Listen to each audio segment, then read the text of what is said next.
আপনি আমি পৃথিবীর কারো না, মা বাবা তো দূরের কথা, কারোই না,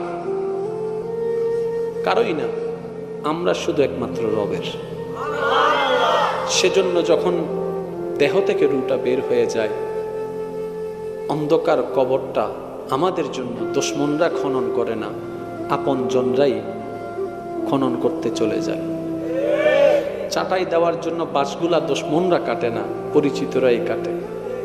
ঘর থেকে চিরচেনা ঘর থেকে, ছোটবেলা থেকে বড় হওয়া সেই ঘর থেকে দুশমনরা ভাই বের করে দেয় না, আপনরাই কাঁধে তুলে বের করে।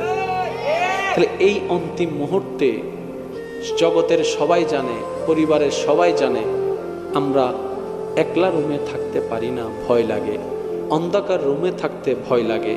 রাত্রে কোনো কাজ শেষ করে গভীর রাত হয়ে গেলে আসতে একা ভয় লাগে, যদিও চেনা রাস্তা তারপরও ভয় লাগে। এই ভয় পাওয়া মানুষটাকে যখন কবরের দিকে নিয়ে যাচ্ছে, হয়তো সে চিৎকার করছে, শোনার মতো কানটা আমাদের কাছে নাই। একদিন আমরা চিৎকার করব, শোনার মতো কেউ থাকবে না। আপন জনেরাই যখন কবরের দিকে নিয়ে যাবে, আমরা হা হুতাশ করব, কাকে আপন ভাবলাম।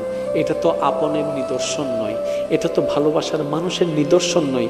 যতই জান পরাণ দিয়ে আপনার জন্য কলিজা কেটে খাওয়াই দেখ না কেন, যদি একবার বলেন ঠিক আছে তুমি আমাকে এত ভালোবাসো, আসো না একটু আমার সাথে কবরে একটা মিনিট থাকো, বলে যে তোমার ভালোবাসা তোমার কাছে, তোমার সাথে আমি যাব না। কিন্তু দেখেন নবী রহমতুল্লিল আলামিন কত ভালোবাসে উম্মতকে। উম্মত নবী বলে, উম্মত রে, কেউ যখন তোর পাশে থাকবে না, আমি নবী রহমতুল্লিল আলামিন তোর সাথে থাকবো। সুবহানাল্লাহ।